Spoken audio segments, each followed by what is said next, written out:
አንድ ሰው ከጌታው ጋር ተጓዘ፣ ከጌታው ጋር በላ፣ ከጌታው ጋር ኖረ።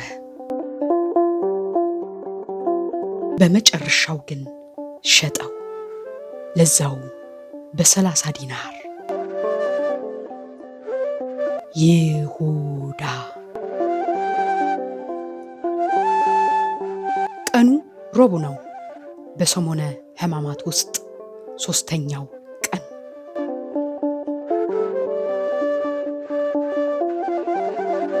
የክህደት ቀን፣ የይሁዳ ውሳኔ፣ የሰው ልጅ ውድቀት የተከናወነባት ዕለተ ረቡዕ።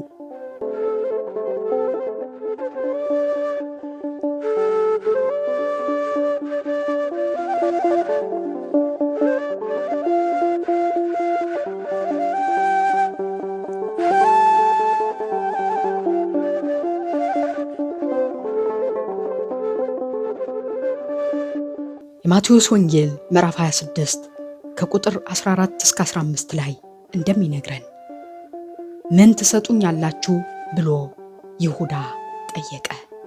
እነርሱም 30 ዲናር አሉት።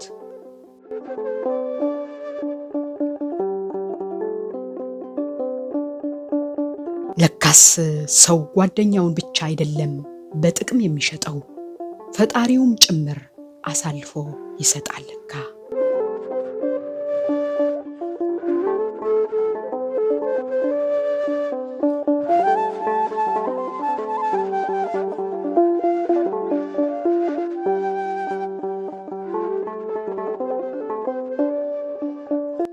ይሁዳ ጌታውን ከመሸጡ በፊት ሐዋርያ ነበር፣ ለዛውም ከ12ቱ ሐዋርያት ውስጥ ተመርጦም ነበር። ግን ዮሐንስ 12:6 ላይ እንደሚያስታውሰን የስርቆትና የስስት ልምድ ነበረውና ኃጢአት በትንሽ ጀመረ።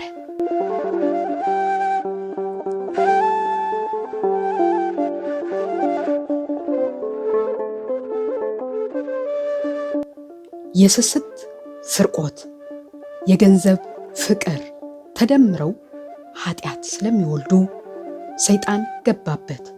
ጌታውን አሳልፎ ለመስጠት በ30 ዲናር ተስማማ በማለት ሉቃስ 22:3 ላይ ያስረዳናል። ይህ ሰው ልቡ ለሽፍጥነት ከፈተ፣ ከትንሽ ወደ ትልቅ ኃጢአትም ተሸጋገረ። ቅዱሳን ሐዋርያት በድርሳናቸው ይሁዳ በአንድ ቀን አልወደቀም፣ አስቀድሞ ልቡ ለውድቀት አለማመደው እንጂ እንዳሉ፣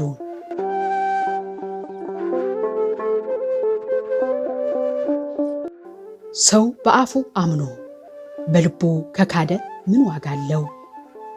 ቅዱስ ጳውሎስ በቲቶ መልእክቱ ምዕራፍ 1 ቁጥር 16 ላይ እግዚአብሔርን እንዲያውቁ በግልጥ ይናገራሉ፣ ዳሩ ግን የሚያጸይፉና የማይታዘዙ ለበጎ ሥራም ሁሉ የማይበቁ ስለሆኑ በሥራቸው ይክዱታል ይለናል።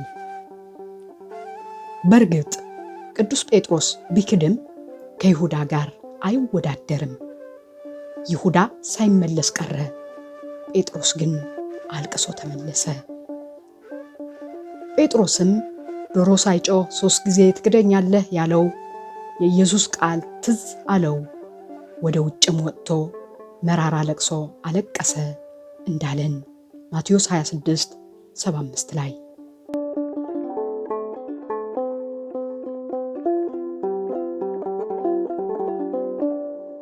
ይሁዳ ጌታውን አሳልፎ ለመስጠት የተመካከረባት ዕለተ ረቡዕ።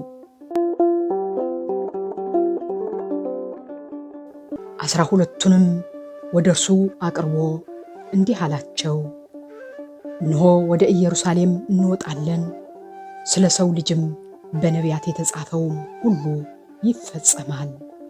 ለአሕዛብም አሳልፈው ይሰጡታልና ይዘብቱበትማል፣ ያንገላቱትማል፣ ይተፉበትማል፣ ከገረፉትም በኋላ ይገሉታል፣ በ3ኛውም ቀን ይነሳል። ሉቃስ 18 ቁጥር 31 እስከ 33።